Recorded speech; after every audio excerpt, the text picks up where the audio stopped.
거짓 예배 이렇게 제목을 정했는데요. 그래서 이 레위기 10장 1절부터 3절에서는 잘못된 이 거짓 예배에 대해서 이제 내용이 나오고 있는데요. 그러면 어떻게 드리는 것이 이 참 예배인가라고 했을 때 그것을 갖다가 또 우리가 요한복음 4장 24절을 연결시키면서 그것이 짝이 되는 말씀으로 이렇게 볼 수 있기 때문에 거기서 한번 은혜를 나누려고 합니다. 이제 우리 명절 연휴를 맞이하면서 이웃 간에 또 가족 친지 간에 서로 인사를 나누고 대면하는 기회가 있을 텐데요. 이러한 기회를 통해서 또 많은 은혜가 있으시기 바랍니다. 우리 여기 성도님들 간에 우선 우리 인해교회 이 말씀 보면은 옆에 분과 함께 인사를 나누겠습니다. 서로 돌아보아 사랑과 선행을 격려합니다. 우리 이것을 둘로 나눠서 이렇게 두 번의 말을 하면은 어떻게 될까요? 그러면은 사랑합니다. 그렇게 하나 할 수 있겠고, 또 하나는 선행을 격려합니다. 우리 선행합시다. 착한 일을 행합시다. 또 이렇게 말할 수도 있어요. 그래서 갑자기 이렇게 또 주위에서 이렇게 안타까운 일을 당해서 또 돌아가시는 분들도 있고 또 사고를 당하는 뜻밖의 그런 일들도 있고 그런데 우리가 그럴 때마다 생전에 좀 더 가까이 지냈으면 그러면서 가장 아쉬워하는 것 중에서 한 번이라도 부모 자식 간에 또는 가족 식구 간에 사랑한다, 내 아들아, 내 딸아, 사랑합니다 여보, 그런 말이 정말 마음에 우러나와 가지고서 한 번이라도 제대로 하지 못한 그런 것이 아쉽고 후회스러운 그런 경우도 있을 텐데요. 이런 명절을 맞이하면서 가족 친지 간에 그러한 것들이 많이 이렇게 나눠주면 좋겠다는 생각이 들고요. 또 뭐 얼굴을 대면하기 어려운 경우는 이 카톡, 핸드폰, 스마트폰 이런 문자를 또 이렇게 통해 가지고 인사를 나누는 것도 좋겠고요. 그런데 이 문자라든지 이런 게 나이가 들고 눈이 자꾸 침침하다 보면 잔글씨가 잘 안 보이는 경우가 있고 이런데 그걸 좀 이렇게 해가지고서 좀 크게 해가지고 그 대신에 이 문자를 보내는 것도 보면은 사실은 이 검토가 필요해요. 그냥 쓰자마자 바로 보내면 그것이 제대로 가는 경우도 있지만 또 이렇게 잘못 가는 경우도 있는데요. 한 번은 제가 이렇게 보면은 뭐 말로 하는 것보다 문자로 한번 이렇게 하면은 좀 더 이 나의 진심을 알아주겠다 이렇게 해가지고서 이 핸드폰을 작년 말에 새로 이렇게 바꿀 기회가 있어가지고 이렇게 했는데 제일 먼저 아내에게 이것을 갖다가 기쁨의 소식을 전해야겠다 이런 생각이 들어가지고 문자로다가 여보 사랑해 이렇게 해가지고서 문자를 보냈는데 근데 이상하게 저녁 때가 되도록 전혀 답장이 없는 거예요. 나도 사랑해 뭐 이런 뭐가 있는 걸 기대를 했는데 그래가지고서 집에 가서 이렇게 했는데 내 딴에는 뭔가 흐뭇하게 그런 사랑 고백을 들어가지고서 뭔가 좀 얼굴이 좀 쫙 이렇게 펴질 줄 알고 이렇게 기대하고 갔는데 시무룩한 거예요. 그래가지고서 당신한테 뭐 이거 문자 온 거 못 봤어? 이게 보니까 이렇게 보여주는데 보니까 안 들어간 거지. 여보 사망해. 그래 랑자가 잘못 가지고 망자로 바뀌어가지고 거기 가니까 안 보내니만 못한 게 돼버렸어요. 그래서 이것이 우리 보면은 찍자마자 바로 보내지만 이게 손도 더디고 눈도 침침하고 그래가지고 젊었을 때랑 좀 다른 것 같아요. 그래서 한번 검토하고 이런 것을 보내면 좋고 또 대면을 했을 때는 이런 사랑의 고백을 많이 하는 게 좋겠다 이런 생각이 들고요. 우리 오늘은 예배에 대해서 오늘 그 말씀을 보면은 레위기 10장 1, 2, 3절에서는 그 아론이 말하자면 제사장 중에서도 대제사장이라고 불리는 그 훌륭한 제사장인데 그 아들 중에서 아들이 원래 넷인데 이제 그 첫째 아들, 둘째 아들이 보면은 나답과 아비후라고 하는 그 아들이 둘 다 결국은 아버지의 영향을 받아서 제사장을 했는데 이들이 제사장을 해서 기름 부음을 받고 제사장의 일을 수행하는 것까지는 좋았는데 그 명예로운 제사장직을 아버지로부터 물려받아서 행하는 데 있어서 그 과정이 오늘 성경에 나온 대로 다른 불을 갖다가 이제 사용을 해서 하나님 앞에 그 제단을 쌓았다고 하는 그 예배를 드렸다고 하는 것이죠. 예배를 드렸는데 하나님께서 그 예배를 받으시고서 진노하셔가지고 그 아론의 아들 제사장 나답과 아비후를 죽이셨다 그랬어요. 예배를 드린 것을 갖다가 기쁨으로 이렇게 흐뭇하게 받아들이신 것이 아니라 하나님께서 그 나답과 아비후가 드린 그 예배를 진노하셔가지고 죽여버렸다고 하는 이 성경에 나오는데 여기서 그 다른 불을 드렸다고 하는 말이 무슨 말인가? 다른 불이 과연 무엇인가?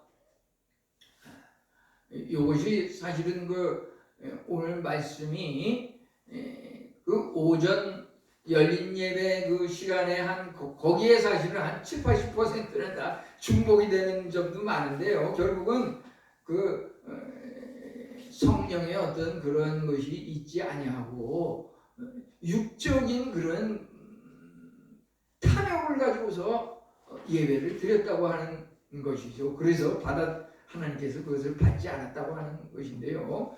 이것이 이제 같은 10장에서 이렇게 밑으로 내려오면은 9절에 가가지고서 이제 나답과 아비후가 하나님께서 치셔가지고 다른 불로 잘못 예배를 드렸을 때 죽여버렸는데 뭐라고 9절에서 말씀하시고 계시냐 하면은 너 안의 자손들이 회막에 들어갈 때에 포도주나 독주를 마시지 말라 그리하여 죽음을 면하라 이렇게 말하고 계시거든요. 그러니까 요 1절, 2절, 3절에서 다른 불을 사용해서 잘못 예배를 드림으로 하나님께서 그 아들 제사장을 치셔가지고 죽임을 당했는데 여기에 바로 그 다른 불이 뭐라고 하는 것이 구체적으로 나와 있지 않기 때문에 도대체 어떻게 예배를 드렸기 때문에 하나님께 예배를 드리고 나서 그 예배 때문에 죽임을 당하냐 우리는 궁금히 여기게 되는데요.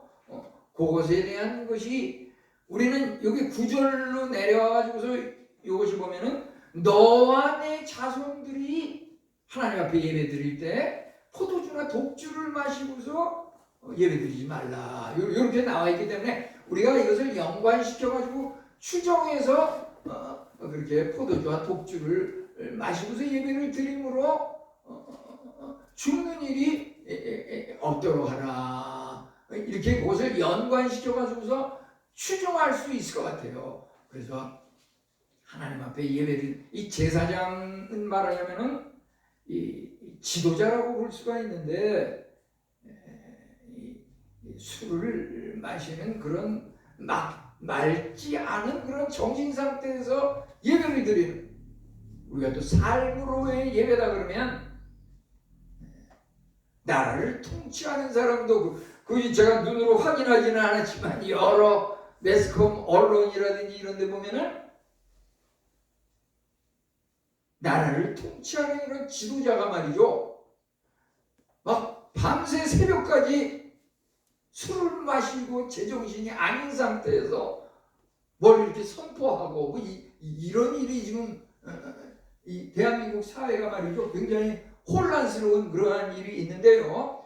그 전에도 보면은 무슨 유명한 가수라든지 또 유명한 그런 어떤 가문의 그 친족 자손들이라든지 보면은 잘 나가다가 그 음주로 인해 가지고서 뭐 운동선수도 그래요. 운동선수 막 그냥 뭐 야구는 야구에서 자타가 공인하는 누구도 따라올 수 없는 그런 실적과 좋은 그런 타율이라든지 홈런도 많이 치고 그러지만 음주 그거 하나로 인해 가지고 완전히 선수 생활을 마감해 버리는 그러한 경우를 우리가 이렇게 보게 되는데요.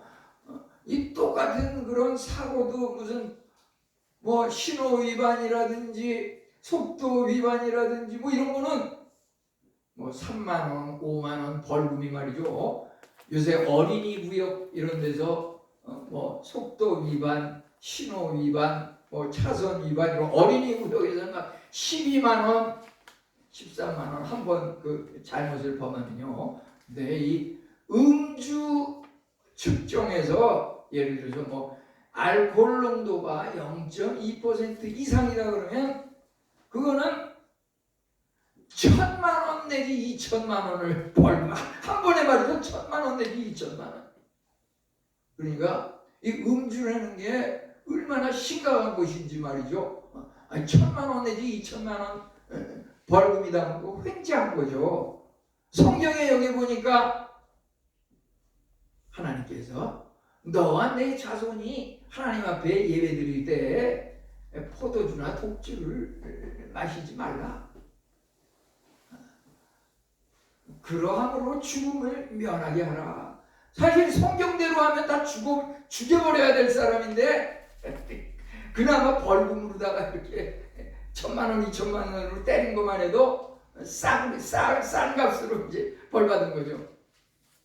네, 그것이 왜 그러면은 우리가 생각할 때 하나님 외에 다른 신을 경배하는 것이 되느냐?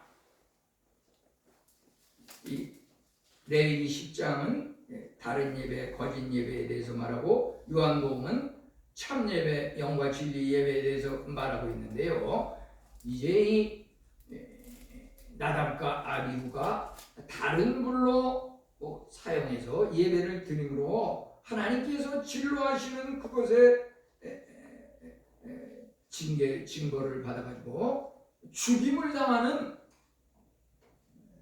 이것은 말하자면 아까 보면은 불의 종교라고 기독교가 그랬는데 결국은 성령의 불에 의한 은혜의 그런 예배가 있을 수 있고 하나님의 그 심판의 불, 그것이 잘못 예배를 드린 나답과 아비후, 아론 아들 제사장들에게 이렇게 임했다고 하는 것이죠. 이들이 왜 술을 먹은 것이 왜 그것이 하나님 외에 다른 신을 경배한 것일까요? 이 그리스 로마 시대에 보면은 거기 그 신화에 바카스라, 우리 무슨 뭐 청량음료 바카스라는 게, 그 바카스라고 하는 것이 결국은 그리스 로마 시대에 나오는 말하자면 술이라든지 추수, 포도주의 신을 갖다가 바카스라고 그러잖아요. 그러니까 그 술을 숭배하는 그것이 쉽게 얘기하면 이방신을 숭배한다는 얘기예요.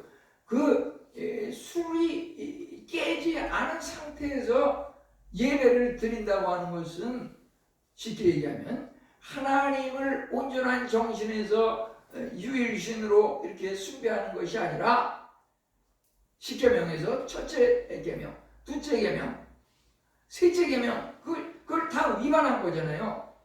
다른 신을 섬기는 것이 되고 우상을 섬기는 게 되고 하나님의 이름을 망령되이 일컫는 것이 되고, 그러니까 하나님께서 이렇게 죽음으로 치셨다 이렇게 볼 수가 있는 겁니다. 이 아론의 아들 나답과 아비후가 하나님께서 명령하지 않으신 다른 불을 담아서 분향하였다. 우리는 이것이 다른 불이 무엇인지 9절에 보면은 포도주나 독주를 마시지 말라고 하는 그것에 위반이 되었을 것이다. 우리는 이렇게 생각하고 그것으로 인해서 이들이 죽음을 당하였다. 불이 여호와 앞에서 나와서 그들을 삼킴에 심판의 불이 임한 것이죠. 그래서 그들이 여호와 앞에서 죽은지라. 하나님께서는 우리 앞에 복과 저주의 그 두 가지를 갖다가 우리 앞에 놓여 계셔 하셔서 그 둘 중에 하나를 선택하라고 하시는데, 복의 길을 선택할 것이냐 저주의 길을 선택할 것이냐. 복의 길을 선택한 사람에게는 하나님께서 복을 주시지만은 저주의 길을 택한 자에게는 저주하신다고 하는 것이죠. 복과 저주를 너희 앞에 두노니 여호와 하나님의 명령을 들으면 복이 될 것이요 듣지 아니하면 저주를 받으리라. 이것이 거짓 예배, 다른 분을 숭배하는 그런 예배라고 볼 수가 있겠습니다.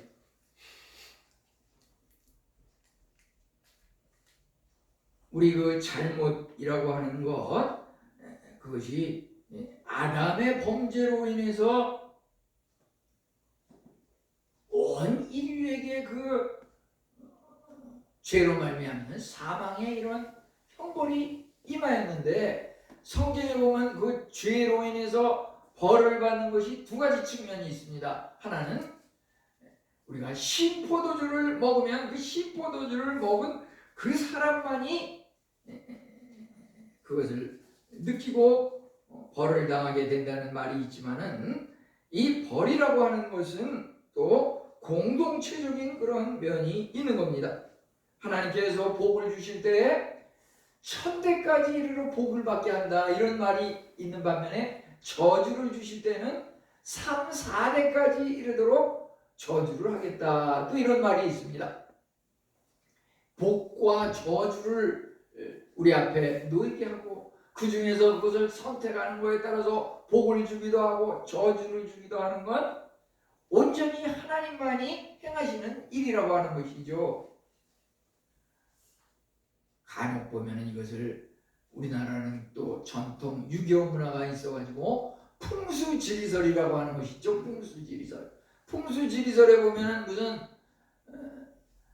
수맥이 잘 통하고 환경과 여건이 좋은 그러한 곳에서 집터를 마련하고 거기서 살고 업무를 행하고 그래야 일이 잘 풀린다. 죽어서도 또 능 자리를 잘 잡아서 그곳에 조상이 묻혀야 자손들이 잘 된다. 뭐 이래가지고 풍수지리설이 옛부터 이렇게 유행하는 것을 보게 되는데요.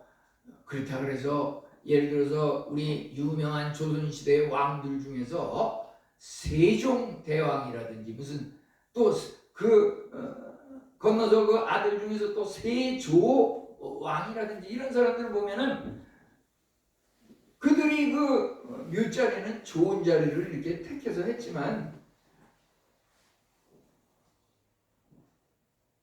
세종대왕의 아들은 35살이 돼서 죽고 그 자녀들 간에도 또 서로를 죽이고 친척을 죽이고 이러면서 왕권을 갖다가 찬탈하는 그런 역사가 있는 거예요. 그 다윗의 자손 중에서도 그 아들이 또 왕의 무슨 오르기 위해서 아버지에게 대항하고 형제간에 죽이고 이런 거나 마찬가지로 또 그 세조 왕도 보면은 몇 자리를 풍수지리설에 해서 좋은 데다 자리 잡았지만 그 아들이 20살이 돼가지고서 두 아들이 다 20살이 돼가지고서 죽는 그런 역사가 있어요. 이게 뭐냐면 풍수지리설이라는 게 도대체가 말이 안 된다는 소리죠. 그 자연을 주장하시는 분은 하나님이시기 때문에 우리가 보면은 또 우리 살면서 믿지 않는 사람들은 우리 부모님이 예를 들어서 65세에 무슨 불치병을 진단받고 그 2, 3년 지나서 돌아가셨다. 이런 뭐가 있으면 자기가 예를 들어서 한 60살쯤 되면은 야 이거 나도 3년 5년 지나면 이런 병이 생겨가지고 죽지 않을까. 그것 때문에 불안해하고 막 이렇게 심란해하고 그것 때문에 우울증 스트레스가 쌓이고 이런 사람이 있는 것을 보게 되는데요. 우리는 그러한 부분들에 있어서 그것이 하나님을 잘 믿는 믿음이 있으면 그 저주의 맥이 끊기는 것이고 아무리 형통하고 복이 내린다고 하는 그런 이야기가 있어도 하나님을 믿지 아니하면 불신자에게는 복이 저주로 바뀌어가지고서 화가 임할 수도 있다고 하는 것입니다. 그래서 이 모든 것을 주장하시는 이는 하나님이라고 하는 사실을 우리가 믿어야 할 것입니다. 이제 여기 참 예배와 영과 진리의 예배 이런 것에 대해서 한번 살펴보는데요. 우리 주보에도 보면 항상 그 예배 첫머리에 요한복음 4장 24절 그래서 하나님은 영이시니 예배하는 자가 영과 진리로 예배할지니라. 이것이 이제 예를 들어서 과거의 그 개역 한글 성경에는 신령과 진정으로 뭐 이렇게 되어 있는데 우리가 지금 보는 성경은 개역 개정 성경인데 이것이 조금 더 뒤로 나온 겁니다. 뒤에서 나온 건데 거기에는 영과 진리로 이렇게 되어 있어요. 근데 가급적이면은 대표 기도라든지 또 이것을 얘기할 때 요즘 걸로 하는 게 좋아요. 이왕이면은 우리가 요즘 보는 성경으로. 그래서 영과 진리로 예배할지니라. 이것이 무슨 말인지 한번 오늘 이렇게 살펴보면요. 우리가 예배를 드리는 데 있어서 그 예배의 대상은 하나님이어야 되는 것이고 예배 때 우리가 드리는 것은 예수 그리스도를 제물로 드리는 것이고 우리가 예배를 통해서 은혜를 받고 능력을 힘을 얻는 그것은 성령님의 능력과 도움을 통해서 힘을 얻는다고 하는 것입니다. 그래서 그 참 예배에는 하나님 영이시니 영과 진리로 예배할지니라. 예배의 대상은 하나님이고 예배의 제물로 그리스도를 드려야 하고 예배의 능력은 성령을 통해서 임하신다고 하는 것입니다. 우리 성도에게도 왜 내가 하나님을 잘 이만큼 열심히 믿는데 이와 같은 어려움이 나에게 임하는가? 그것은 시련과 고난이라고 하는 것이 하나의 디딤돌로서 그것을 밟고 통과해 넘어갈 때 복이 임한다고 하는 것입니다. 십자가를 통과한 사람이 부활을 체험하는 것이지 죽지도 않은 사람이 뭐 부활할 일이 뭐가 있습니까? 부활의 은혜를 체험한다고 하는 것은 바로 고난과 시련을 얼마만큼 많이 겪었느냐 또 그 겪은 것을 얼마만큼 극복했느냐 거기에 차이가 있다고 하는 것입니다. 시련과 고난이 하나의 디딤돌로서 이제 그가 하나님께서 폭풍으로 나를 치시고 까닭없이 내 상처를 깊게 하시며 우리는 의인 욥이 이와 비슷한 고백을 여러 번 하는 것을 보게 됩니다. 그가 의인이요 하나님 앞에 정말 하나님을 경외하는 그러한 사람이었지만은 얼만큼 시련과 고난을 겪었는지, 그지만 그것을 통해 가지고 그가 욥기 이제 42장 끝머리에 가면은 내가 눈으로 귀로 듣기만 했던 하나님을 눈으로 직접 배웁니다. 이와 같은 체험의 고백을 할 수가 있는 것은 욥이 그만큼 시련과 고난을 겪고 거기에서 포기하지 않고 승리하였기 때문이라고 할 수가 있겠습니다. 이 영과 진리의 예배라고 했을 때 그 영의 예배는 무엇인가? 영이라고 하는 것, 우리는 이것에 대해서 말이죠, 빌립보 3장 3절에 보면은 하나님의 성령으로 봉사하며 이렇게 나와 있는데요, 이 봉사하며라고 하는 말이 현대인의 성경하고 공동번역 거기에서는 그 봉사라고 하는 말을 예배라고 이렇게 번역을 하고 있어요. 그래서 빌립보 3장 3절을 공동번역은 영적으로 하나님께 예배드리고, 현대인의 성경은 하나님의 성령으로 예배하고 이렇게 되어 있습니다. 그래서 봉사하고 예배는 서로 연관성이 있다고 하는 것입니다. 그러면은 하나님께 하나님의 일을 섬기고 봉사한다는 말은 그게 바로 예배드린다고 하는 말입니다. 그래서 봉사는 하나님 앞에 봉사하는 것이고 하나님을 높이는 것입니다. 우리가 영어로다가 이제 워십 그러는데 그것은 worth 플러스 ship인데, 그 worth라고 하는 것은 하나의 그 가치, 값어치를 말하는데, 우리보다 좀 더 값어치 있고 높은 분을 그 가치에 걸맞게 이렇게 대우해 주는 것, 우리 하나님의 그 값어치에 걸맞게 높이고 존경하고 영광을 돌리는 그것이 바로 예배라고 하는 것입니다. 예배의 그 의미라고 하는 것은 하나님을 높이고 하나님을 경배하고 하나님께 영광을 돌리는 그것이 예배의 목적이고 예배인데, 결국 그것은 하나님을 기쁘게 해드리는 것인데, 우리가 내 자신이 기쁨을 얻느냐 못 얻느냐, 그것을 갖다가 예배의 기준으로 잘못 생각하는 그런 것을 말하자면, 그게 말하자면 이방신을 섬기는 그 사고방식이 있어서 그래요. 이방신이라고 하는 것은 아까도 말씀드렸지만은 바카스신, 그 음주 가무를 하는 그 신, 또 예를 들어서 바알신, 아세라신, 이런 신들은 육체적인 어떤 풍요의 여신, 생육 번식하는 그런 신을 갖다가 섬기는 이런 것들이 되게 그것을 숭배하는 예배는 상당히 음란하고 타락한 그런 예배를 드린다고 하는 것입니다.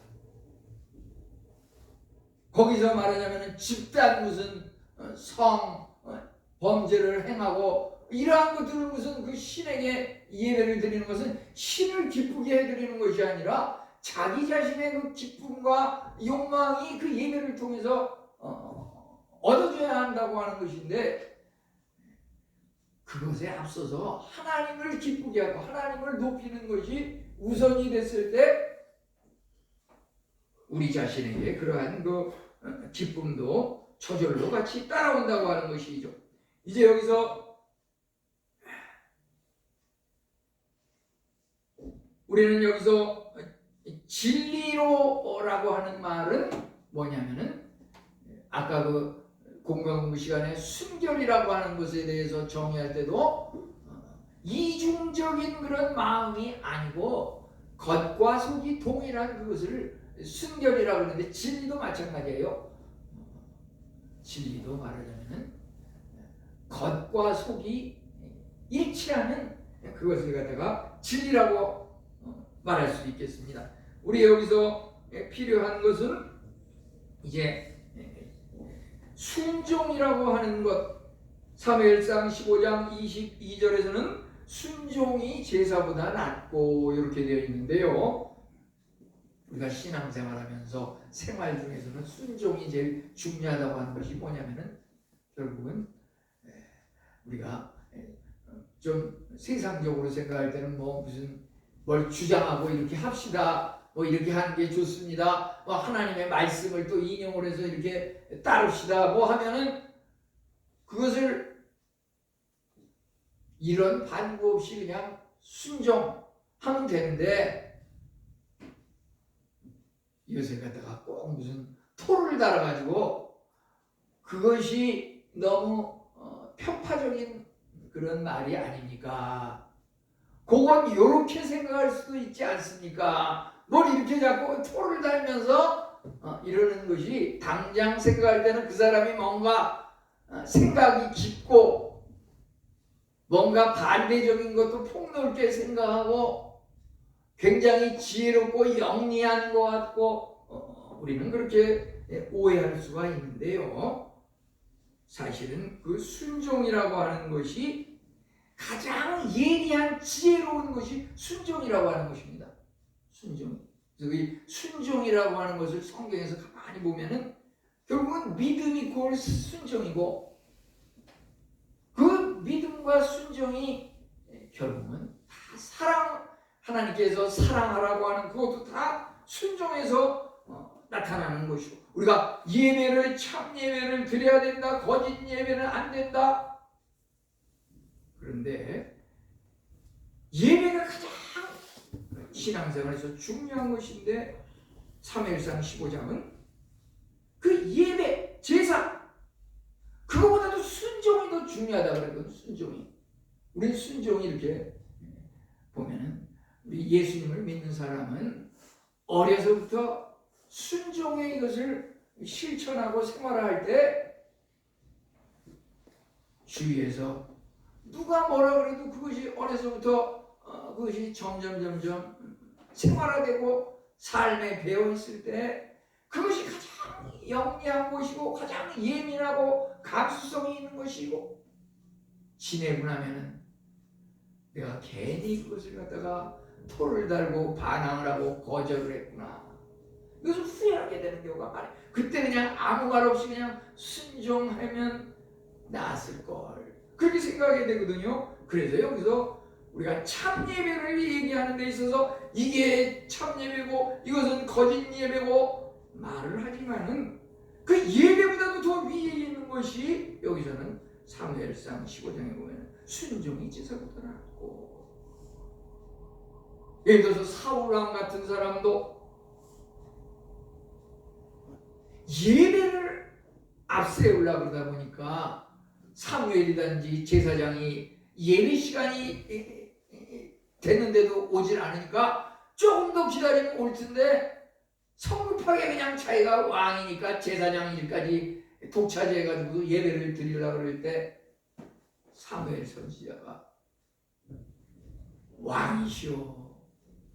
예배는 하나님께서 제사장을 통해서 드리도록 한 것인데 어떻게 왕이라고 해서 이 제사장 권한까지 침범을 해서 이렇게 합니까?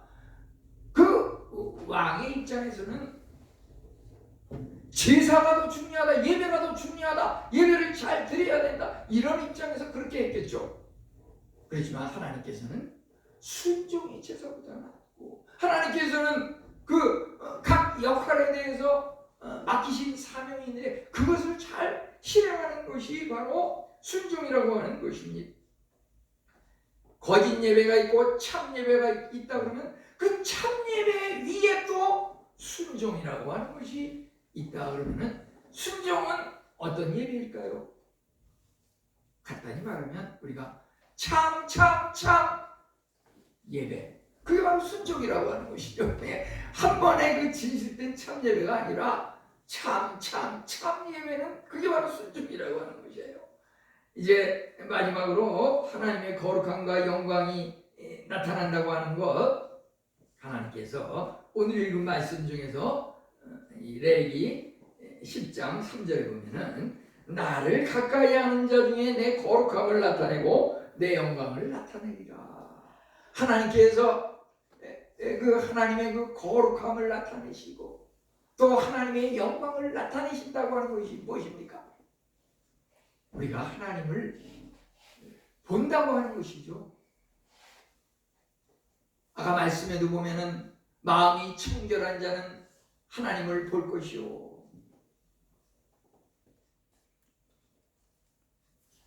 하나님께서 이 레위기 10장 3절에 나를 가까이 하는 자에게 나의 거룩함을 나타내고 나의 영광을 나타낸다고 하는 말은 무엇입니까? 우리가 하나님을 가까이 하는 사람은 하나님을 만나고 하나님을 볼 수 있다고 하는 것이죠. 하나님을 가까이 한다고 하는 것은 무엇입니까? 우리 사무엘상 2장 30절에 보면은 나를 존중히 여기는 자를 나도 존중히 여기고 나를 멸시하는 자를 나도 경멸하리라, 이런 말씀이 있는데, 우리가 하나님을 가까이 하고 하나님을 존중할 때 하나님께서 우리에게 거룩함, 영광을 나타내시고 하나님께서 우리를 존중하셔서 우리로 하여금 세계 만민족이 뛰어나게 하시고, 여러 가지가 있겠지만은 간단히 이렇게 정리하면요, 뭐가 하나님을 가까이 하는 것인가? 아까 어떻게 하면 성령님이 임재하시고 성령님의 임재를 체험하는가? 그거 아까 오전 예배 때도 나왔는데 그거하고 상당 부분 비슷한 7, 80%는 비슷한데요. 이 레위기 10장 3절에서 하나님을 가까이 하는 자에게 거룩함을 나타내고 그 영광을 나타냅니다. 우리가 하나님을 가까이 하면 하나님을 볼 수 있는 거거든요. 마음이 청결한 자는 하나님을 볼 것이요. 한 5가지 정도 보면요, 해로운 관계에서 벗어나라. 우리를 하나님을 믿는 것을 믿지 못하도록 방해하는 그러한 것들이 있죠. 불신자들, 때로는 우리 가족, 친구, 친지, 이웃 중에서 그것을 방해하고 유혹하는 사람들이 있어요. 우리를 세상으로 자꾸 끌어당기면서 하나님을 제대로 믿지 못하게, 그런 사람은 그 관계를 끊어버려야 된다. 우리가 물론 전도의 목적으로 할 수는 있지만요, 주의해야 돼. 그 다음에 이 성경 공부라든지 예배 출석, 이 하나님을 가까이 하는 것이 우리가 하나님의 거룩함을 보고 하나님의 영광을 눈으로 보고 만날 수 있는 그 방법이라고 하는 것입니다. 누가복음 9장 23절은 아무든지 나를 따라오려고, 우리가 하나님을 따라오고 하나님과 늘 동행하는 그것이 하나님을 가까이 하는 게 아닙니까? 그러려고 하면은 아무든지 나를 따라오려거든, 나를 가까이 하려거든, 먼저 자기를 부인하고 날마다 제 십자가를 지고 나를 쫓을 것이니까 우리를 부인하고 겸손한 마음으로 살아가야 된다고 합니다. 성경을 읽는, 성경 말씀은 곧 하나님이라 요한복음 1장 1절 말씀대로 하나님의 말씀을 갖다가 읽는, 그것이 결국은 하나님을 읽는 것이고 하나님을 만나는 겁니다. 그것을 보게 되면은 하나님께서 우리를 높이시고 우리에게 그 영광을 나타내시고 우리를 오대양 육대주 위에 뛰어나게 하신다고 하는 것입니다. 이제 마지막으로 기도는 바로 하나님과 대화하는 것이 아닙니까? 하나님의 말씀을 듣는 것에서 시작하는 것이 기도입니다. 내 말을 먼저 하는 것이 기도라기보다요, 하나님의 말씀으로서 듣고 그것에 대해서 다시 반응을 해서 또 내가 얘기하고, 하나님의 말씀을 읽는 것이 하나님의 이야기를 듣는 것입니다. 하나님의 말씀을 듣고서 다시 또 내 얘기를 하는 그것이 말을 주고받고 하나님과 대화하는 그것이 기도가 아니겠습니까? 이것이 바로 하나님을 가까이 하는 것이고, 그런 생활을 할 때 하나님께서 우리에게 참 예배로서 약속하신 그러한 영광을 드러내신다고 하는 것입니다.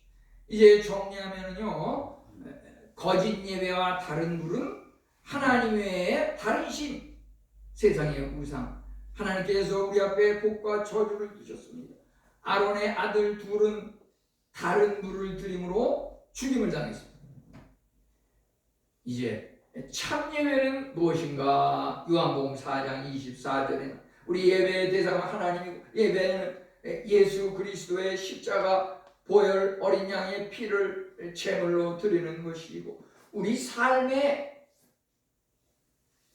마음을 다하고 목숨을 다하고 뜻을 다하여 주 너의 하나님을 섬기고 하라고 하는 그것이 바로 예배를 온전히 드리기 위해서는 우리의 생명을 위해서 돌아가신 예수 그리스도를 닮아 우리도 또 그리하는 것이 예배라고 하는 것입니다. 이제 예배의 능력은 성령님을 통해서 드러나고요. 우리 믿는 사람이라 해도 때로는 아프고 때로는 물질적인 어려움이 있고 때로는 인간 관계에서 어려움이 있지만 그러한 것들을 디디고 일어날 때 하나님께서 우리를 더 한 단계 높은 그러한 것으로 이끄셔가지고 우리에게 큰 은혜를 주신다고 하는 것입니다.